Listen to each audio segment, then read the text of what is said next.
Ever wonder how Makey Makey was created? We're celebrating our bananiversary by interviewing Jay Silver and Eric Rosenbaum to learn more about them and the process of invention. Well, Shenanigans. Before we knew it was funded, we were at a maker fair, right?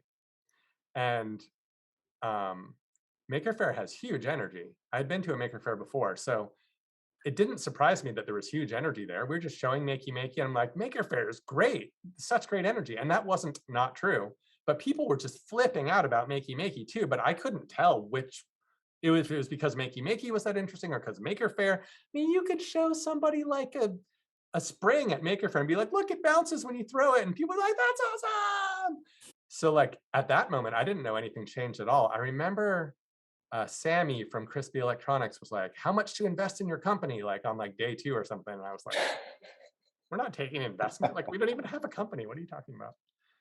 So at Well, first life didn't seem to change at all, although it already had and we didn't know it yet. definitely a shift, practically speaking, because a lot of opportunities opened up. Like people want to talk to you when you're doing something like that. And that fell at least as, like more on Jay than on me, but on me as well, definitely.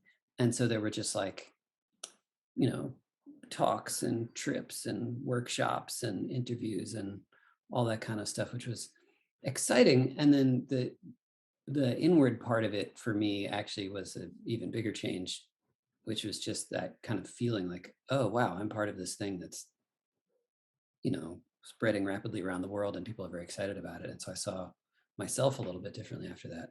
It felt like more of a smooth transition for me mhm. because Media Lab makes you, as a 25-year-old entering Media Lab, I felt like, oh, everyone wants to hear what I have to say. And I'm flying places and showing stuff and I'm making demos that are interesting, or I'm showing my group's demos that I didn't make in a new way and people are finding it interesting. And like, so I felt like it was just a continuation, kind of like the Maker Faire story. I'm like, oh, we're just living our lives. But now there was all this business apparatus and all these decisions to make and all these negotiations and all these practical constraints. I mean, we succeeded in June with the Mhm. Kickstarter. I mean, the Kickstarter succeeded in June. We delivered in like September or August. Nobody does stuff like that. And SparkFun Wow. helped us make that possible, but we also delivered without SparkFun. Some of the boards were not delivered by SparkFun, right? So, because we had our own manufacturing up and running too. So all this stuff happened really fast in a few months. And granted, Makey Makeys are more manufacturable, and we had prepped for months before that, so it was possible. But there was all this business stuff and all this customer support stuff happening, right? 11,000 and something backers, and the sales didn't really slow down. We had another 11,000 customers that year, not just the ones from Kickstarter. And so they all have questions. And then there's like lots of shipping logistics, and you've never run a company before. So like the attention seemed kind of like a smooth ramp, but the what I wasn't aware of is all the burnout that comes from all the new business stuff. Because we When weren't like, let's start a business. We were like, let's make cool stuff.